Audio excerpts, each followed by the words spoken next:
Hey guys, I'm Stephanie and this is Steph Stove, and today we're going to be making a cool treat. Just like you, I'm sure it's super hot, just like it is here in South Georgia. We've got temperatures up into the upper 90s and heat indices almost up to 110 each day. So to cool off, what could be better than ice cream or sherbet? Now sherbet's a little bit less fattening, so we're going to try the sherbet today. So I've got my electric ice cream churn out, and we're going to be making today orange pineapple sherbet that is oh so yummy. So let's get going. Come on. Okay, now to get this orange pineapple sherbet going, it couldn't be more easier. First thing that we're going to do, we're going to put 1 can, and this is a normal can. This is just great value. You can use Eco brand, you can use a store brand like this, Medigold. All of them are, in my opinion, pretty much just the same. This is a 14-ounce container, so I'm going to get this opened. And like I said in the intro, I'm going to be using an electric ice cream maker for this. My little grand cat is visiting. I don't know if you hear him out in the background, but he spent the night with me last night. As my daughter went to watch the fireworks, and her and her husband didn't want to take him. They didn't know how he would react, so he spent the night with me, and he's playing with a ball. He just brought it in the kitchen. So that's kind of the background noise you may be hearing. But anyway, back to our recipe. So I'm going to take the sweetened condensed milk. There's his little bell. Pour it into a batter bowl. I'm going to be sure to get every bit of this out because sweetened condensed milk is some kind of good. Some kind of good. He heard me in here, so he wanted to hurry up and get in here as well. So we got sweetened condensed milk in here. And then I'm going to have 1 liter, and this is Fanta orange. Now I do have my orange chilled. I think, excuse me, I didn't mean to hit the camera. It is better to have it chilled. So this is a 1 liter. You can, if you have it in cans, it'll take about 3 cans, or 1 liter is a perfect size for this. Make sure it doesn't fizz up on us. Get that off carefully. And we're just going to pour that in there.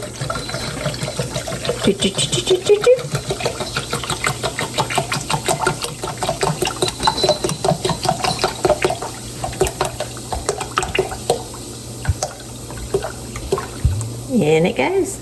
Every last drop. And like I said, these 1 liter, actually this, I think it says 1.25 liters. Those are really readily available. Pretty much wherever you go, you can get them at the grocery store, you can get them at the dollar store. They're just pretty much everywhere. And to this, I've had it sitting here draining for just a minute. I'm going to add, this is an 8-ounce can of crushed pineapple. That's where our pineapple version is going to come in. And if you're not a fan of pineapple, that's okay. Leave it out. Not a big deal. But it just adds a nice, wonderful summertime flavor to it. It's just so good. I'm going to use the same spatula here just because we're going to continue to use them. And I'm going to get out most of the juice. I'm not worried about, I've got it just in here in a bowl with the strainer. I'm not worried about getting every last drop of the liquid out, but I do want a majority of it. All right. And into our bowl it goes. A little fizz, you hear it there. And so then just go ahead and get a whisk and whisk this very carefully in the beginning to make sure, because your liquid measure, that soda will want to go everywhere. You want to incorporate nicely that condensed milk and the orange. And I don't know about you, but this particular sherbet, it just reminds me of summertime at the beach. It's got a great flavor. And if you are a coconut fan, which I don't happen to have any right now, but it's a great substitute if you'd like to. add about a teaspoon of coconut extract to this as well, and it comes out very, very tropical. Just delish. But like I said, I don't happen to have any today, so I won't be adding it to this mixture, and it's fine because my husband prefers it without the coconut, but personally I like it with it. I like coconut. He's not a huge fan, but I like it. Now, leave that so it won't fall. That's all we have to do to it. At this point, we need to get it into our mixer. Now, this is an electric mixer, and according to yours, it will go according to just your normal manufacturer's guidelines. The one that I have here is the one that the inner core freezes, and this kind of gets rock solid, and it will go around it. And if you do not have that, no problem. Just pour this into a metal loaf pan, stick it in the freezer for about 6 hours, and then you'll be able to scoop it just fine. I know as a kid, a lot of times if we didn't have like the rock salt and everything to make the ice cream, my mom would do it like that. Many occasions, so that's perfectly fine too. So we are going to pour this very carefully. Look at that pretty mixture. Pop! It's popping everywhere, that's fine. Alright, so I'm going to pour half of it in here and freeze it in here, and the other half I'm going to do into a container. So you can see how it would be both ways. Alright, so I'll just put my little paddle in here. I think it was. Get this situated, locked into place. Come on.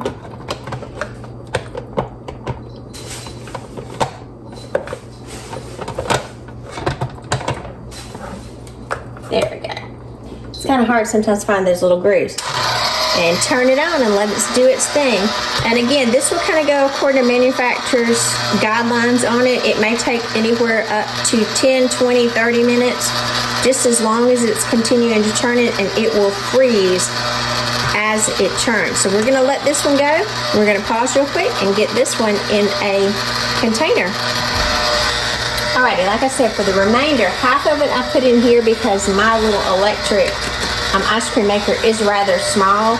If you had a big one, like I said, it would hold all of it. But that'll also give me the opportunity to show you the other way to do it. And this is just a 9.5 by 5 inch loaf pan. And I'm just going to literally pour it straight in the pan.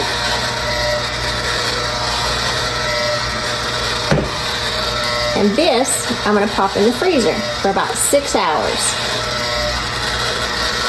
Alright, as I get ready to pop this in the freezer, I am going to come back and I'm going to cover it with some plastic wrap. Mainly just because I don't want anything happening to the top. And let me see if I can get this out. Plastic wrap, as I know I've said before, is such a good thing, but ooh, it can drive you nuts too, getting it out. Never seems to fail. It's just hard to get out sometimes. Alright, so here on my pan there. And I'm going to have to cut mine with scissors because my little tear thing broke off. I don't know exactly how that happened, but it did. I'm going to get this to the side, and then I'm actually going to push it all the way down on top of it. So I don't get any kind of like weird skin or air bubbles.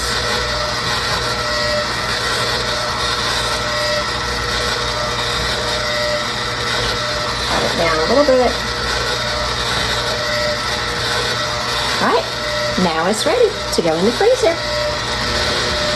Salem, you want to taste? You want to taste it? Here.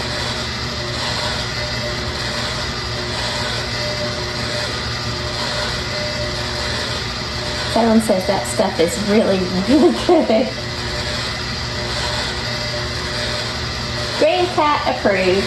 Right, Salem? Good boy.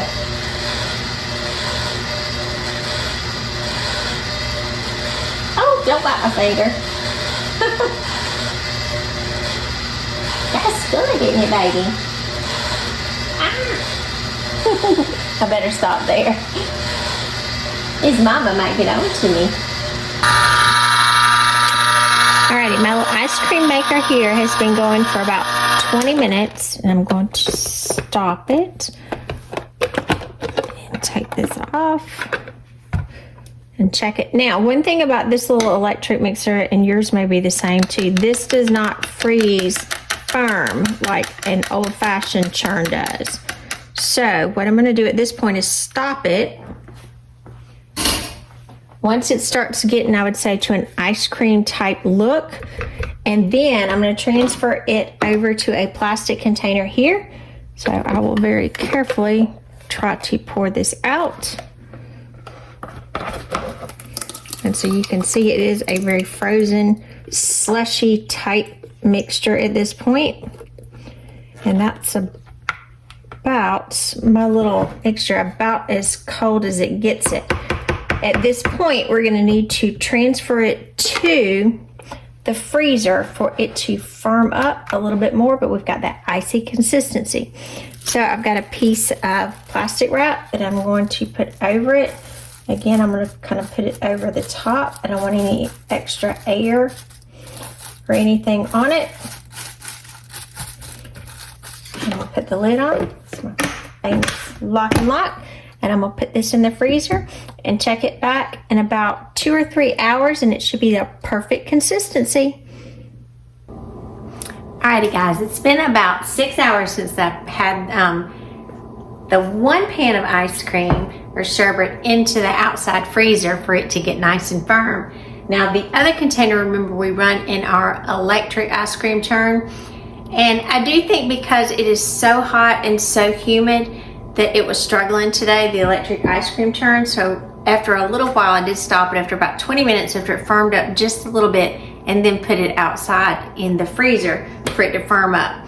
Now, it's best if you want it really firm, like I would say like store-bought ice cream, to leave it overnight. But I'm gonna give you a peek so you can see exactly what it looks like, and I'm ready to taste it.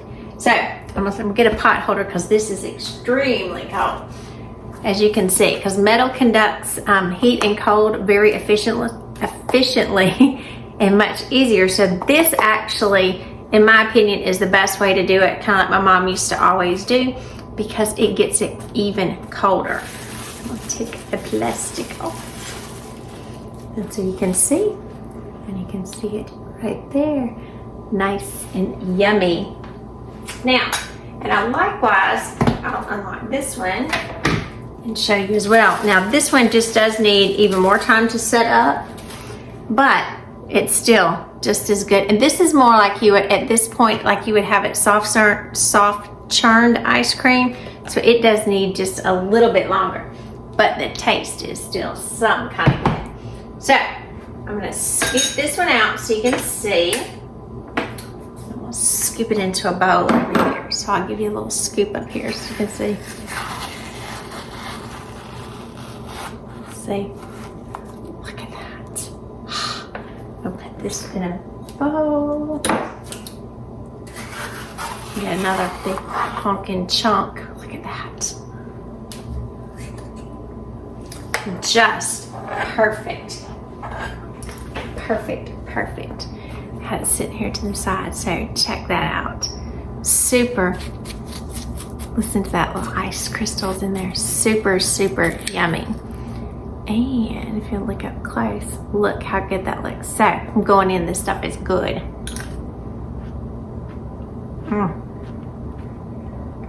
Oh, it's so good and cold. It's delicious. Woo. Oh, there's tropical flavors. The orange and the pineapple in there. Oh, so good. I'm gonna be finishing this off in just a minute. And like I said when I was making it, if you like the taste of coconut, add about a teaspoon of coconut extract in this. It'll just send it over the top, making it super delicious. So have you some of this orange pineapple sherbet on your own. Wonderful, wonderful summertime treat to help you beat the heat.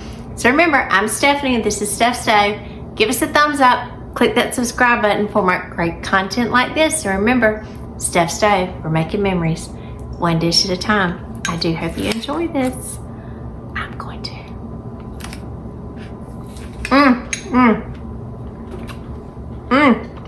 Thanks for watching. Have a great night, guys. Try to stay cool.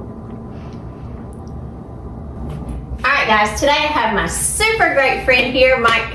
How you doing? Who is an ice cream connoisseur. That's right. And when I said, do you like pineapple? His response back to me was, yes. Yes. So today, Mike's gonna taste it as well. Look, it's already soft. We had it sitting out about 10 minutes so it gets extra soft. And Mike's wife, Rhonda, is just the other side of the camera. She wouldn't come on camera, but I'm gonna give her a bowl of it too. All right, Mike. Tell us what you think. It's very good. It's very, very good. You don't get that on camera. While Mike continues to work on that, the rest of us will sample some too. So you heard it from Mike. Sweet. Is it good? It's good. It's good. Real good. Real good. Approved by Mike. Real good. Thanks for watching, guys.